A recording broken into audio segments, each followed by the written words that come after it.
خواتین و حضرات، مزدور بھائیوں، میں مختصر سا آپ کو اپنی فاؤنڈیشن کا تعارف کرواتا جاؤں۔ ویسے تو اکثر لوگ جانتے ہیں ہمارے مقاصد کیا ہیں، ہمارا مینڈیٹ کیا ہے، لیکن کئی لوگ نئے بھی آتے ہیں ہر بار، تو ایک دو منٹ مجھے ان کو بتانا پڑتا ہے کہ یہ محترمہ شہید بھٹو نے اس کی بنیاد رکھی تھی دبئی میں 2004 میں، اور اس کا مینڈیٹ یہی تھا کہ یہ ڈیموکریسی کو پروموٹ کرے گی، ڈیموکریٹک رائٹس پہ کام کرے گی، وومن رائٹس پہ کام کرے گی، لیبر رائٹس پہ، منورٹی رائٹس پہ، یوتھ رائٹس پہ۔ تو اس پہ ہم کام کرتے ہیں۔ یہ کسی تنظیم کا ہم حصہ نہیں ہیں، یہ ایک رجسٹرڈ این جی او ہے اور بحث مباحثہ ہم کرتے رہتے ہیں۔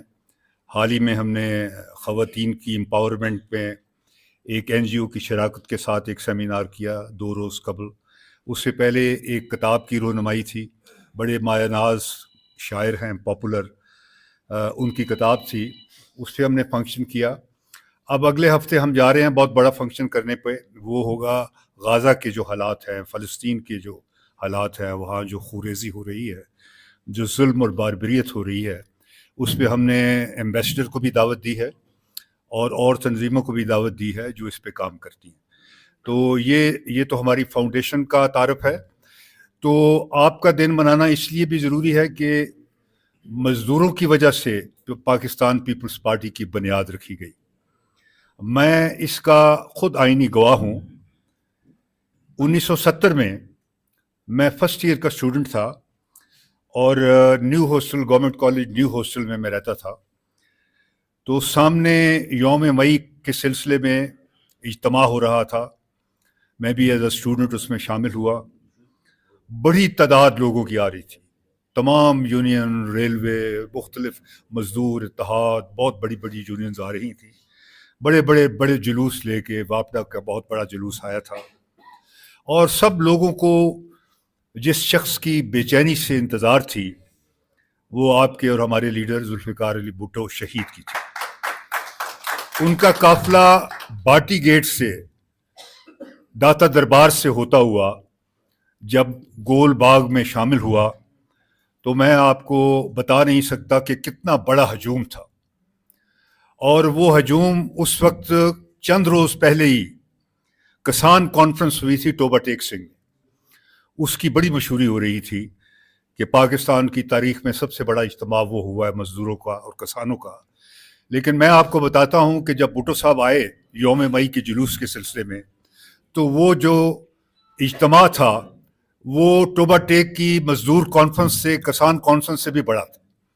اس کا جب وہ شروع ہوا، ایک سرا جو ہے وہ تحریک، پروگریسو موومنٹ، انقلابی تحریک، it's a different thing. Chicago کے ان شہیدوں کو پہلے ہم سلام پیش کرتے ہیں جو سفید جھنڈے لے کے میدان میں آئے۔ ایک ساتھی شہید ہوا، پھر میدان میں آئے، 4 ساتھی شہید ہوئے، پھانسی پر چڑھے، اور وہ سفید جھنڈا لال جھنڈا ہو گیا اور انقلاب کا جھنڈا ہو گیا۔ آج افسوس کے ساتھ پاکستان کے تمام یونیورسٹیوں میں، شہروں میں جب ہم فلسطین کے لیے مظاہرے کرتے ہیں تو ہمارے لڑکوں کو گرفتار کیا جاتا ہے۔ آج امریکہ کی 200 یونیورسٹیوں میں، آج یورپ کی یونیورسٹیوں میں فلسطین کے لیے جب مظاہرہ ہوتا ہے، اور دنیا کی جو بدلتی ہوئی صورتحال ہے، اس بات پر نظر رکھیں کہ دنیا کے اندر آج اس طرح سامراج پرانی شکل میں موجود نہیں ہے۔ آج پاکستان کا حکمران طبقہ، آپ کو شاید علم ہو، حارث کو، اگر کور کمانڈر کوئٹہ اور سیکورٹی ایڈوائزر ریکویسٹ کرتا ہے لیفٹ کے ساتھ کہ آپ لوگ آگے آئیں، ہمارے چین اور روس سے تعلقات ٹھیک کرنے میں مدد کریں اور پاکستان کو مسائل سے نکالنے کی کوشش کریں۔ جب چائنا کا پریزیڈنٹ یہ کہتا ہے ہمارے صحافیوں کو کہ ہم نے تو پاکستان پر دباؤ ڈالا ہے، اور پاکستان انڈیا سے اگر ٹریڈ فری کرے گا تو پاکستان کی 30 ارب ڈالر کی ایکسپورٹ ہوگی۔ سائیں زیدی صاحب، چیف آف آرمی اسٹاف جب بلاتا ہے ہمارے سینئر صحافیوں کو اور یہ کہتا ہے ہم تو چاہتے ہیں کہ انڈیا اور ایران کے ساتھ ٹریڈ بڑھائیں. کیوں نہیں ہوتا؟ پاکستان جب چائنا، رشیا اور امریکہ کے ساتھ فارن پالیسی بیلنس کرنا چاہتا ہے تو کون روکتا ہے؟ کیا صورتحال ہے؟ پی آئی اے کی بات ہوئی. کل آرمی چیف کے ایک بندے نے مجھ سے سوال پوچھا کہ آپ نے 2013 میں جب پی آئی اے کے لیے 33 جہازوں کی آفر دی، ہم نے 33 جہازوں کی آفر دی سعودی ایئر لائن کی مدد سے اور فیصل بینک کی مدد سے، کہ 3 سال تک 60% سعودی ایئر لائن لے گی، 40% پی آئی اے لے گی، 1 پیسہ بھی کمیشن نہیں ہوگا، اور 3 سال کے بعد 33 جہاز پی آئی اے کے حوالے ہوں گے. اس وقت کے پرائم منسٹر نے انکار کر دیا. 13 کی بات کر رہا ہوں، ریٹن میں ہے. میری سیکرٹری علی گیلانی اور رضوان ایم ڈی سے بات ہوئی، ہم نے ریٹن میں دیا، لیکن ہمارے حکمران، نام میں نہیں لینا چاہتا ہوں، اس نے 10% کمیشن مانگی. آ جائے اس بات پر. میں ایک اور پوائنٹ بات کرنا چاہتا ہوں، اس لیے ڈیٹیلز دے رہا ہوں. نیو یارک میں پی آئی اے کا ہوٹل جناب نواز شریف صاحب $600 ملین میں خرید رہا تھا. فیصل بینک کے پریزیڈنٹ کو میں نے ریکویسٹ کی، میں اس وقت special assistant to prime minister تھا، اور ہم نے $2.2 بلین کی آفر دی، اور ہم نے یہ کہا کہ ان پیسوں سے پاکستان کو 14 جہاز پی آئی اے کے دے دو. پاکستان کے $35 ارب عمرے اور حج پر خرچ ہوتے ہیں سال میں. عالمی سامراج پاکستان کو فائنینشلی تباہ کرنا چاہتا ہے. اور آج کی صورتحال میں اگر پاکستان کے جو وسائل ہیں اس پر نظر رکھیں.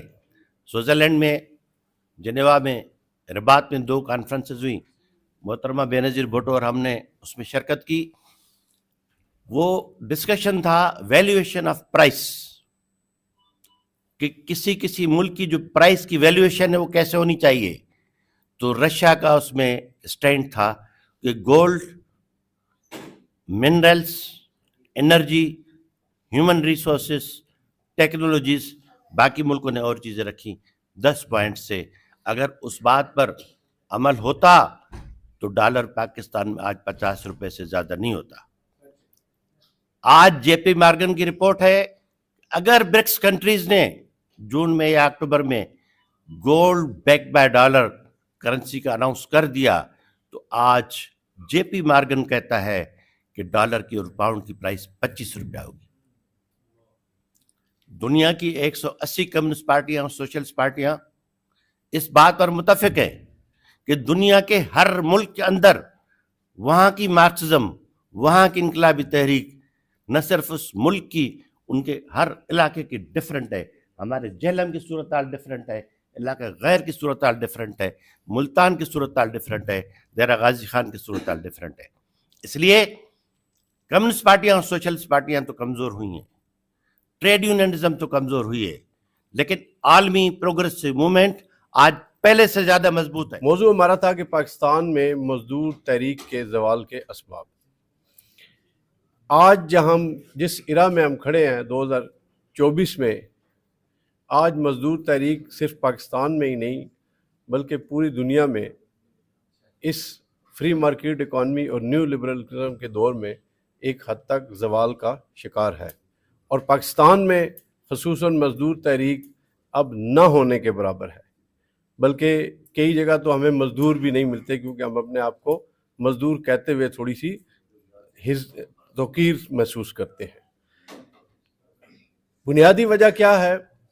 بہت سی وجوہات ہیں، جن میں سمجھتا ہوں کہ بڑی وجہ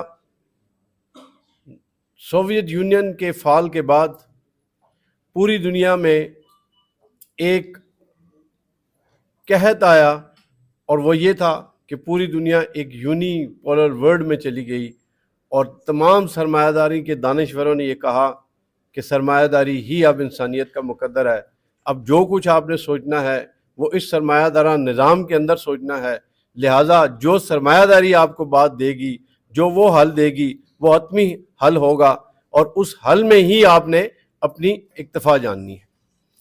اس کے بعد ہم نے یہ دیکھا کہ دنیا میں نظریاتی پالیٹکس، اس سے پہلے جب مزدور تحریک عروج پر تھی کولڈ وار کے ایرا میں، یا 1917 کے بالشوک انقلاب کے بعد جو مزدور تحریک نے پوری دنیا میں عروج پکڑا، اس کے پیچھے بنیادی طور پہ مزدوروں کا وہ فلسفہ تھا، کارل مارکس کا وہ آئیڈیالوجی تھی، لینن کی وہ عملی اور فکری جدوجہد کی بنیاد پہ 1917 کا مزدوروں کا انقلاب تھا جس نے پوری دنیا میں پھیل جانا تھا، اور اس کے پھیلنے کے ڈر سے سرمایہ داری نے مزدور تحریک کو پوری دنیا میں روکنے کے لیے کئی حکمت عملی اختیار کی.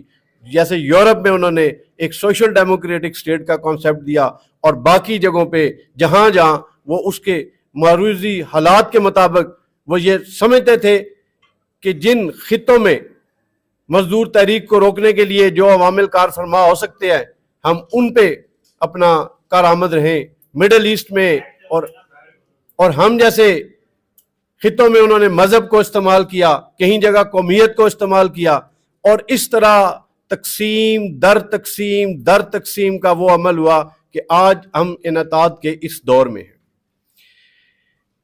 اس کے بعد ایک بڑا فیکٹر پاکستان کے اندر، پاکستان میں مزدور تحریک ہی نہیں بلکہ یہاں پہ سیاست ناپید ہے، یہاں پہ سیاسی کارکن ناپید ہے، یہاں پہ سیاسی گفتگو ناپید ہے، یہاں پہ مکالمہ ناپید ہے، یہاں پہ ڈائلاگ ناپید ہے، یہاں پہ ٹالرنس ناپید ہے، یہاں پہ سیاسی عمل ہی نہیں ہے. اس کو بھی ہمیں دیکھنا ہوگا کہ پاکستان جیسے معروض میں آج جہاں مزدور تحریک نہیں ہے وہاں اس کی بنیادی وجہ یہ ہے کہ ایک ڈیلیبریٹلی کانشیسلی پاکستان کی ڈیپ سٹیٹ نے یہاں پر پچھلے 40 سے 50 سالوں کے اندر اس ملک میں ہر وہ ادارہ ختم کیا جو سیاست کو پروان چڑھاتا تھا، جو نظریاتی سیاست کی بنیاد بنتا تھا، چاہے وہ اسٹوڈنٹ یونین تھی، چاہے وہ طلبہ یونین تھی، چاہے وہ سیاسی اداروں کے سیاسی جماعتوں کے بنیادی یونٹ تھی، چاہے وہ اسٹڈی سرکل تھے، چاہے وہ کلچرل آرگنائزیشن تھی، چاہے وہ طلبہ تنظیمیں تھی، چاہے وہ صحافیوں کی تنظیمیں تھی. ہر وہ ادارہ، ہر وہ یونٹ، ہر وہ آرگن جو اس ملک میں ترقی کو، جمہور کو، عوام کو طاقت بخشتا تھا، اس کو شعوری طور پہ مارشل لاؤ کے دور میں اور مارشل لاؤ کے بغیر بھی ایک سازش کے تحت ختم کیا گیا. اور آج ہم وہاں کھڑے ہیں جہاں نہ مزدور تحریک ہے، نہ سیاست ہے، نہ سیاسی جماعتیں ہیں، نہ فکر ہے، نہ سوچ ہے، نہ فلسفہ ہے. ہاں ہے تو اپرچونزم ہے تو ذات کی پروجیکشن ہے تو دولت کی پرچار ہے تو پیسے کی مار دھاڑ ہے تو اپنی ذات کی پروجیکشن ہے. یہ ہمارے مسائل ہیں. ہم اس سماج سے کٹے ہوئے نہیں ہیں. مزدور تحریک اس سماج سے کٹی ہوئی نہیں ہے. آج کا مزدور اس سماج سے کٹا ہوا نہیں ہے. اور اس کے بعد ہم نے یہ دیکھا کہ یہاں پر شہری طور پہ مزدور تحریک کے اندر پاکٹ یونین کو کھڑا کیا گیا. آج ابھی میری بہن بات کر رہی تھی، اس سے پہلے ہمارے پیپل یونٹی کے دوست بات کر گئے. ہم نے بطور طالب علم دیکھا کہ وہ ٹریڈ یونینز، وہ مزدور لیڈر، انہوں نے کبھی یہ نہیں دیکھا تھا کہ میں نے گاڑی پہ جانا ہے. ناصر زیدی صاحب جیسے دوست اور شوکت چودھری صاحب جیسے دوست اس بات کی گواہ ہیں، یہ ان تحریکوں کا حصہ رہے ہیں. لیکن آج کا مزدور اپنے آپ کو، جب وہ 1300 سی سی کی گاڑی پہ نہ جائے، جب اس کے کپڑے کاٹن کے کلف کے نہ ہوں، وہ سٹوڈنٹ، وہ مزدور لیڈر اپنے آپ کو نہیں مانتا. اس لیے کہ وہ سماج کی اس پرا گندگی میں بہت حد تک چلا گیا ہے. آپ مجھے بتائیں کہ کیا یہ انحطاط نہیں ہے کہ آج پورے پاکستان میں کوئی ایک یونین ایسی نہیں ہے جو نجکاری کے خلاف یہ کہے کہ ہم پی آئی اے کے ساتھ ہیں. پی آئی اے کے اپنے لوگ پی آئی اے کے ساتھ نہیں ہیں. اس میں جہاں تک حکومتوں کا قصور ہے، جہاں تک آئی ایم ایف کی بات ہے، جہاں تک پالیسیوں کی بات ہے، جہاں تک لیڈرشپ کی جو ہے وہ زوال کی بات ہے، وہاں پہ ہمارا اپنا وہ طبقاتی اور سیاسی شعور پست ہو گیا ہے. ہمارا وہ کردار نہیں رہا، ہماری وہ سوچ نہیں رہی، ہماری وہ فکر نہیں رہی جس کی بنیاد پہ طریقے آگے بڑھنے میں. پیپلز لائر فورم تمام مزدوروں کو، نہ صرف پی آئی اے، جو بھی مزدور حقوق کی تحریک چلائیں گے اس دوران ان پہ اگر کوئی بھی کیس بنتا ہے فری آف کاسٹ پورے پاکستان میں آپ کی سروس دیتے ہیں. آج یہ اعلان ہے.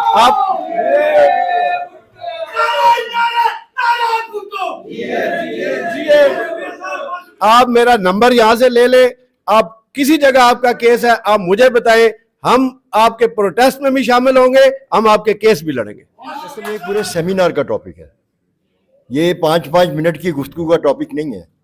پوری ورلڈ اکانومی چلتی ہی اسی پہ ہے. انقلاب فرانس سے لے کر، یورپ کے صنعتی انقلاب سے لے کر، روس کے 1917 کے انقلاب سے لے کر آج تک کی تاریخ تو اسی کے گرد گھومتی ہے. تو اس پہ تو ایک پورا ایک تھیسس ہے. یہ تو اس پہ تو کئی پی ایچ ڈیز ہیں. میں ایک تھوڑی سی بات آپ کو بتاتا ہوں کہ مجھے کچھ چند رپورٹس لکھنے کا موقع ملا پاکستان کی لیبر پالیسیز کے اوپر, اور مجھے وہ یورپ میں اس کی پریزنٹیشن تھی میری ان رپورٹس کی. 16 ممالک کے ایکسپرٹس اس میں آئے ہوئے تھے مجھے اس ناچیز کی اس رپورٹ پہ ڈسکشن کرنے کے لیے, اور وہ 3 دن چلی وہ کانفرنس.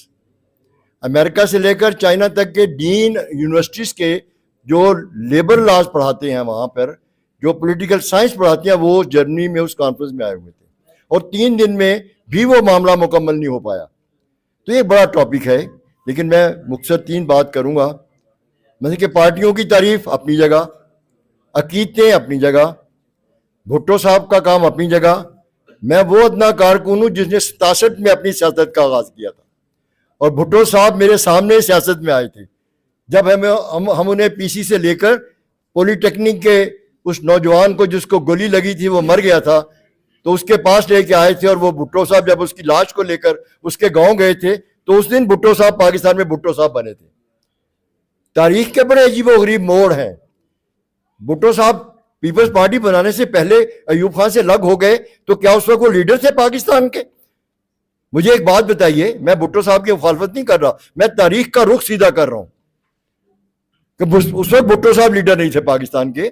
وہ کئی انہوں نے چکر لگائے اس ملک کے, کئی لوگوں کے پاس وہ گئے, سمجھ نہیں آ رہا تھا کیا کریں کیا نہیں کریں. ہم طلبہ میدان میں تھے ایوب خان کے خلاف, نیشنل اسٹوڈنٹ فیڈریشن میدان میں تھی, اور میرے پی آئی اے کے دوست بیٹھے ہیں. ایئر ویز امپلائیز یونین طفیل عباس صاحب کی ہدایت پر پوری کی پوری میدان عمل میں تھی, پورے کا پورا مزدور طبقہ میدان عمل میں تھا. ہم مارے کھا رہے تھے ایوب خان کی جیلوں میں جا رہے تھے, پھر ہم یحییٰ خان کی جیلوں میں گئے, اور پھر پیپلز پارٹی بنی, سب نے مل کے بنائی. ہم نے وہ اسی بنیاد پہ بنی تھی کہ اس ملک کے اندر مزدوروں کا اور سب کا سارے مسائل کا حل ہوگا, کیونکہ ان ایوب خان کے پورے دور میں ہم بہت سے مسائل میں گھرے ہوئے تھے.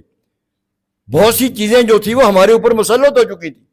پاکستان میں اخبارات کو ایوب خان نے نیشنلائز کر لیا تھا, لے لیا تھا قومی ملکیت میں پروگریسو پیپرز کو. باقی اخبارات کو جو انہوں نے حشر بگاڑا تھا ایوب خان کی حکومت نے, وہ زیدی صاحب یہاں بیٹھے ہیں, میری یہ بہن یہاں بیٹھی ہے, تو یہ ساری چیزیں ہمارے پیش نظر تھیں. پیپلز پارٹی بنی, سب کچھ ہوا, پیپلز پارٹی اقتدار میں آئی, بہت اچھا ہوا, پیپلز پارٹی نے بہت کام کیا مزدوروں کے لیے. لیکن میرے ساتھی نے ایک بات کی کہ پی آئی میں کچھ لوگوں کو پروموٹ کر کے آفیسر تو بنا دیا گیا, پاورز نہیں دی گئیں. پی آئی اے کے گروپ 4 کو پہلی دفعہ بھٹو صاحب کے دور میں, گروپ 5 کو جو یونین میں تھا سارے کا سارا, پی آئی اے سی ایکٹ کو پارلیمنٹ سے تبدیل کر کے آفیسر بنا دیا گیا. اس سے کیا کوئی انکار کر سکتا ہے کہ کیوں بنایا گیا تھا اس کو؟ وہ اس لیے کہ ایئر ویز امپلائیز یونین کی قیادت آنکھوں میں آنکھیں ڈال کے بات کرتی تھی. پھر اس کے بعد ساری یونینز کو بین کر کے یو پی آئی بنا دی گئی. اب یو پی آئی کی قیادت اکبر نصیر الدین کو دے دی گئی, جو جماعت اسلامی کا ٹرین آدمی تھا. اب ہم روتے ہیں پی آئی اے پر بیٹھ گئی, پی آئی اے برباد ہو گئی, پی آئی اے یہ ہو گئی. ایک طفیل عباس صاحب پہ کیس بنے 10 ارب روپے کے بھٹو صاحب کے دور میں, وہ 17 مہینے تک جیل میں رہے. ایک ریکارڈ نہیں ملا کہ انہوں نے کبھی پی آئی کی گاڑی استعمال کی ہو. 22 سال وہ سی بی اے کے پریزیڈنٹ رہے, ایک گاڑی استعمال کرنے کا ریکارڈ نہیں ملا. یونائٹڈ بینک کے ہمارے ایک دوست کے پاس 200 گاڑیاں تھی یونائٹڈ بینک کی, جب یونائٹڈ بینک سرکاری تحویل میں تھا. 200 گاڑیاں ریکارڈ پہ ہیں یہ. تو یہ تکلیف دہ باتیں ہیں, اس کو چھوڑ دیں آپ. یہ ہم نے بہت بڑے ٹاپک کو بہت محدود کر کے رکھ دیا. یہ اکانومی کا ٹاپک ہے, یہ ترقی کا ٹاپک ہے, انڈسٹریلائزیشن کا ٹاپک ہے. جب ڈبلیو ٹی او بنا, جب ڈبلیو ٹی او پہ سائن ہوئے تو پیپلز پارٹی کی حکومت تھی پاکستان میں. احمد مختار صاحب وزیر تجارت اور وزیر صنعت تھے غالباً, وہ ڈبلیو ٹی او پہ سائن کرنے کے لیے گئے. یہ بہت بڑا ایک فیصلہ تھا. گیٹ کے بعد ڈبلیو ٹی او کا جو ہے وہ جب معاہدہ ہوا, گیٹ کا تو پہلے جو تسلسل ایک چلا, اس کے بعد ڈبلیو ٹی او کا معاہدہ پوری دنیا کو اپنے کلچز میں لینے کا معاہدہ تھا, سامراجی دنیا کا, اسے ورلڈ ٹریڈ آرگنائزیشن کا, اس کو سمجھنے کی ضرورت تھی کہ کیا ہے یہ. تو احمد مختار صاحب سے ٹی وی پہ ایک انٹرویو میں ان کے اینکر نے پوچھا کہ آپ نے یہ معاہدہ پڑھا ہے؟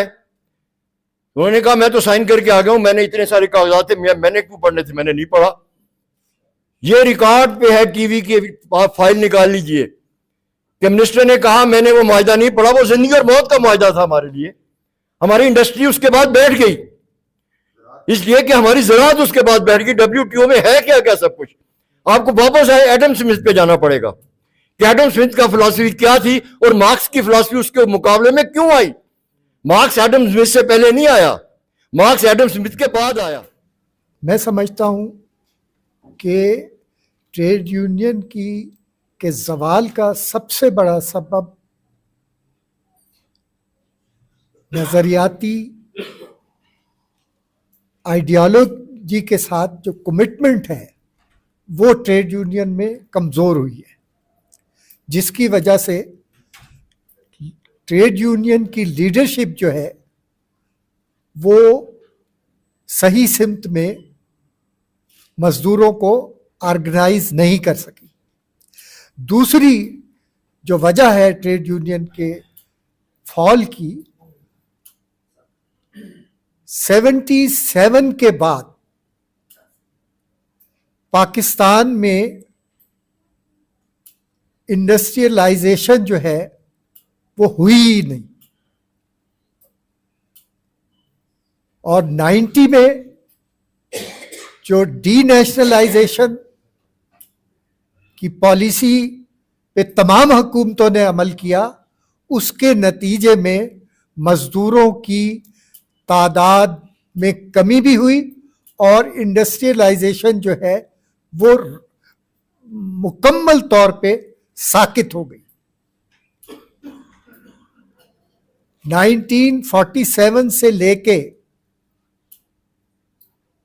1970 تک کا پیریڈ جو ہے وہ انڈسٹریلائزیشن کا پیریڈ تھا کہ اسٹیٹ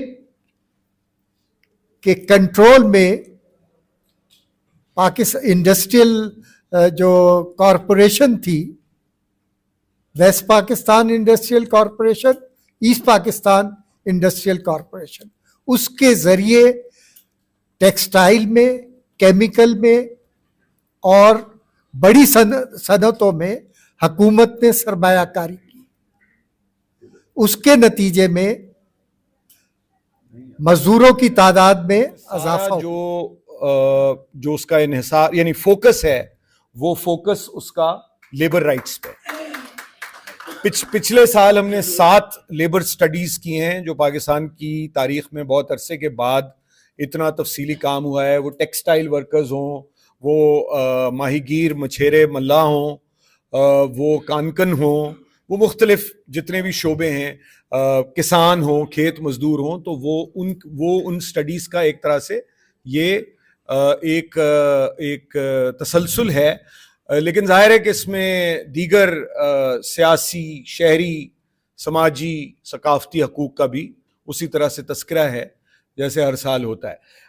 تو اس لیے تاخیر کی بہت معذرت, اور میری بہت یعنی میں سمجھتا ہوں کہ نقصان ہے کہ میں اپنے سے پہلے مقررین کو نہیں سن پایا, لیکن مجھے یقین اس بات کا ہے کہ بات انہوں نے وہی کہی ہوگی جو میں کہنا چاہتا ہوں, کیونکہ یہ ایک ہمارے ہم خیال لوگوں کی ایک مجلس ہے, اور ناصر زیدی کے صاحب کے بعد میرا مقام نہیں ہے گفتگو کرنے کا, لیکن ظاہر ہے تاخیر کی وجہ سے, اور یہ مشاعرہ بھی نہیں ہے کوئی, تو اس میں تو یہ ہو سکتی ہے بات. لیکن ناصر بھائی آپ نے جو بات تنظیم کی تو میرا خیال ہے تنظیم کے ساتھ ساتھ جو مزدور تحریک کے لیے اور پاکستان کی جمہوری تحریکوں کے لیے جو اس وقت بنیادی مسئلہ ہے وہ تعلیم کا. میں آج کے دن کی نسبت سے جو یوم مزدور گزرا ہے, دنیا کے تمام محنت کشوں کی عظمت کو سرخ سلام پیش کرتا ہوں. اور خان صاحب, یہ آج تمام چہرے یہ بھٹو شہید کے فلسفے کا پرچم اٹھا کر چلنے والے میرے سامنے, یہ دوست میں سڑکوں پہ, احتجاجوں میں, ہر جگہ پہ میں ان کو دیکھتا ہوں کہ مزدور کی بات کرتے ہیں. اور آپ نے بھی بڑی خوبصورت باتیں کی خان صاحب, لیکن کچھ تلخ باتیں اب ہمارے سامنے آ رہی ہیں جو میں آپ کے گوش گزار کرنا لازم سمجھتا ہوں کہ آپ ہمارے استادوں میں سے ہیں اور آپ پارٹی کی قیادت سے ملتے بھی ہیں, تاکہ آپ اس تلخ حقیقت سے ہمارے رہنماؤں کو آگاہ کر سکیں. کل حسن ابدال میں محنت کشوں کا ایک پروگرام تھا, وہ تمام جو لیبر لیڈران آئے اور وہاں پہ جنہوں نے تقریریں کی، تو ہر بندہ نواز حکومت اور شہباز حکومت کا ستایا ہوا تھا، اور وہ یہ نوحہ کنا تھا کہ ہماری حکومت پاکستان پیپلز پارٹی ان کا حصہ بن گئی ہے، اور اس جرم و جبر جو آج بھی مزدوروں پہ جاری ہے، پیپلز پارٹی اس کو روکنے میں کوئی کردار ادا نہیں کر رہی۔ یہ میں بڑی باتیں میرے اوپر گراں گزری، لیکن خان صاحب میں کیا کروں کہ میرے اپنے گھر کے حالات بھی ایسے ہیں۔ میں پاکستان پیپلز یونٹی کا پریزیڈنٹ ہوں، جو پاکستان پیپلز پارٹی کی ذیلی تنظیم ہے، اور پی آئی اے پاکستان انٹرنیشنل ایئر لائن، جس کو شہید ذوالفقار علی بھٹو نے اتنا نور خان کی قیادت میں اتنا بلند اور بالا کیا کہ وہ پاکستان دنیا کی ٹاپ 10 ایئر لائن میں جا کے وہ ادارہ کھڑا ہوا۔ اب تمام بہنوں کو، بھائیوں کو میرا سلام پہنچے۔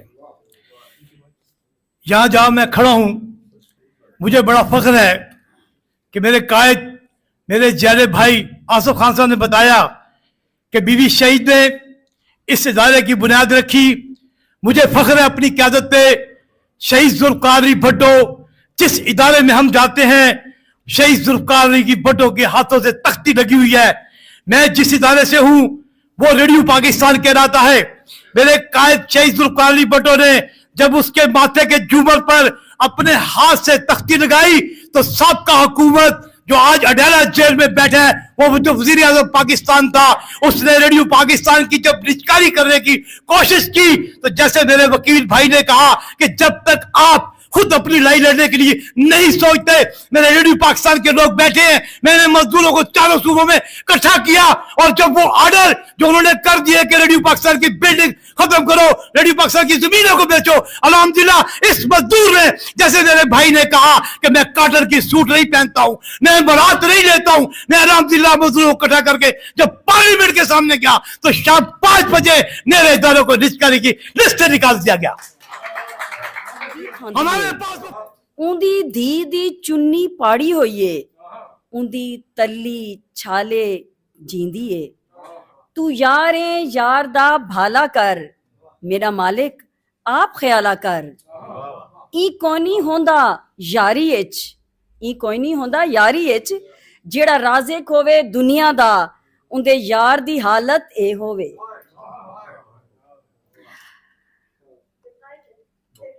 مجھے بہت خوشی ہے کہ آج کے اہم دن کے موقع پر بھٹو فاؤنڈیشن نے مجھے مدعو کیا، اور میں جو موضوع دیکھ رہی تھی بہت اچھا اور دلچسپ موضوع کا انتخاب کیا گیا، پاکستان میں مزدور تحریک کا زوال۔ مجھے 8ویں کلاس میں مطالعہ پاکستان پڑھا ہوا یاد آ گیا، بنو امیہ کے زوال کے اسباب۔ تو یہ کچھ عرصے بعد جو ہے نا ہم یہ چیزیں پڑھ رہے ہوں گے، ہر چند یہ کہ شکاگو کے مزدوروں کو آج سرخ سلام پیش کرنے کی آج یہ تقریب ہے، اور قومی سطح پر یوم مزدور کا دن 1973 میں ذوالفقار علی بھٹو کے دور حکومت میں پاکستان میں منانے کا اعلان کیا گیا، اور تب سے یہ دن منایا جا رہا ہے۔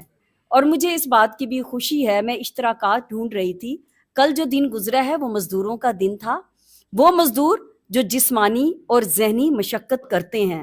ہمارے ہاں تو یہ ہوتا ہے نا، وہ مزدور جو اس وقت مختلف آلات کے ساتھ ہمیں سڑکوں پہ بیٹھے ہوئے، فٹ پاتھوں پہ بیٹھے ہوئے نظر آتے ہیں مزدوری کے لیے، ہر چند یہ کہ انہیں وہ اب مزدوری ہی نہیں ملتی، لیکن ذہنی طور پہ کام کرنے والا بھی مزدور ہے۔ اور کل کا جو دن آنے والا ہے وہ ہے 3 مئی، صحافت کا عالمی دن، تو اس حوالے سے بھی آج کا دن بہت اہم ہے۔